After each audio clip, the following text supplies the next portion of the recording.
A king sits at a bare table, gaunt past recognition, and stares at his own hand like it's meat on a bone. This is Erysichthon of Thessaly, and he's about to eat himself alive. It started with a tree, a sacred oak in Demeter's grove, the kind a man doesn't touch unless he wants the goddess of grain to remember his name forever. Erysichthon cut it down anyway. The nymph living inside it fell screaming, and Demeter, who controls every harvest, every bite of bread a mortal will ever taste, decided the king would starve while drowning in food. But starvation isn't what kills him. It's what hunger does when it turns inward, when the only thing left to devour is yourself. The oak stands 3 men wide at the base, old enough that its roots run deeper than the city's walls. Erysichthon walks into Demeter's grove with an axe and 20 slaves trailing behind him.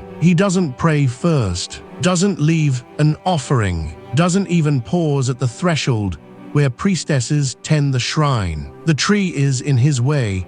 He wants the space for a banquet hall, stone and gilt, where he can feed his appetites in front of witnesses. The first blow cracks the bark. Blood runs from the wound. Not sap, blood, dark and warm, because the dryad nymph living in the hollow has a body, and that body is dying as the wood splits. Her screams come from inside the trunk, high and thin, the sound of a woman drowning in sawdust and her own name. The slaves keep swinging. Erysichthon watches. He doesn't flinch. When the tree falls, it takes an hour to drag it out, and the screaming stops before they reach the gate. That night, a woman arrives at his hall. No one sees her cross the threshold. She stands at the foot of his bed while he sleeps, veiled, wordless, smelling of grain rotting in the field. She bends close to his ear and whispers one sentence into the dark.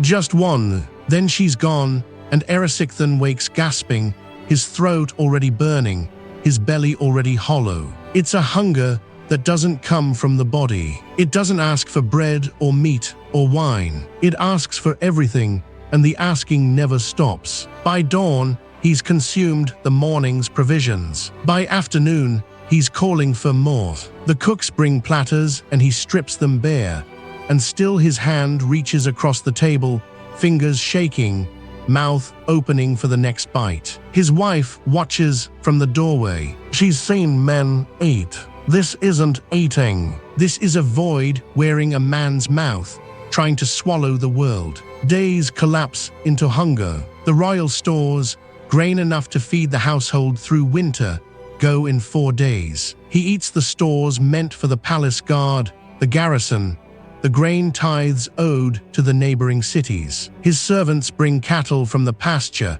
and he consumes them raw if the cooking takes too long. At night he dreams of feasts he's already eaten, and wakes clawing at his own belly, certain there's still room inside, certain the next bite will finally satisfy. It doesn't.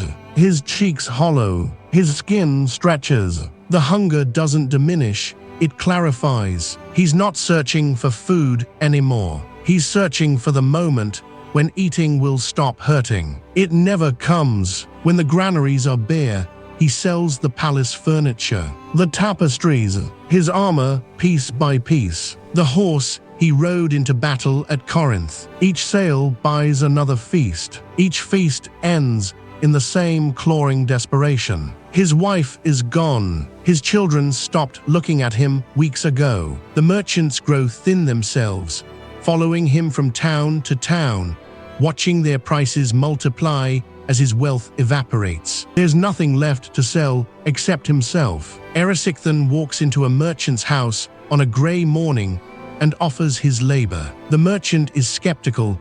The king is gaunt, trembling, half-mad, but Erysichthon's hands are still strong, and strong hands can work the fields. He strips off what's left of his finery and takes a place among the other slaves. The work is brutal and simple. Haul stones, dig ditches, break ground for the new season. At dusk, the merchant feeds them thin gruel and hard bread. Erysichthon eats it. Then he eats the portion of the man beside him. Then he's clawing through the kitchen stores, and the merchant, understanding finally what he's bought, throws him out with the day's wages in coins. Enough for one more meal. One more meal that won't be enough. In a field at the edge of the merchant's land, Erysichthon sits alone and understands the truth. The hunger isn't in his belly. It's in him, in the very substance of what he is. Every external feast was only ever proof of that. The food passes through and leaves nothing behind, because the hunger lives in the gap, in the hollow, at the center of everything he was. A king, a man who could take whatever he wanted, a creature that didn't know the difference between appetite and identity. He looks at his own arm, the muscle gone to cord, the veins mapping across skin like roots. He's never eaten himself before. He doesn't know if it will work. He bites down on the heel of his hand. The pain is bright and immediate. The blood is warm and real. He tears a piece away and swallows it. For half a breath, the hunger quiets. Just half a breath. Then it screams louder than before, and he understands. The hunger will never stop. It will only grow.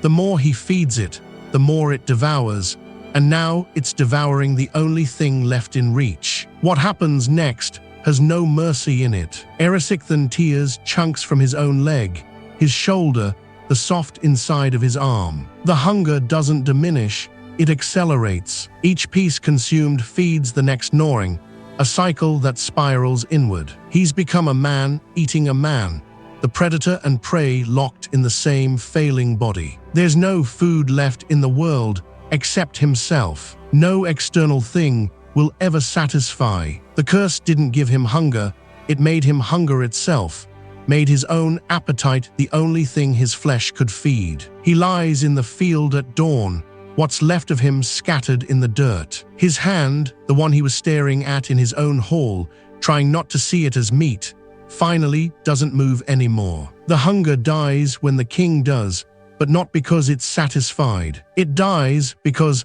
there's nothing left to consume. In his final moment of sight, Erysichthon sees the oak grove in the distance, the trees still standing, untouched, watched over by priestesses who remember what he did. He tried to take what wasn't his to take. Demeter didn't punish him with starvation. That would have been mercy. She punished him by making him the instrument of his own ruination, by teaching him that some hungers can only be satisfied by consuming what they love most. And the only thing left to love, in the end, is yourself. The gods don't take away from the greedy. They give them exactly what they asked for, and let them discover what it costs to receive. The sacred groves still stand. Their priestesses still watch. And somewhere, another king is eyeing another tree, thinking he won't be the one who pays.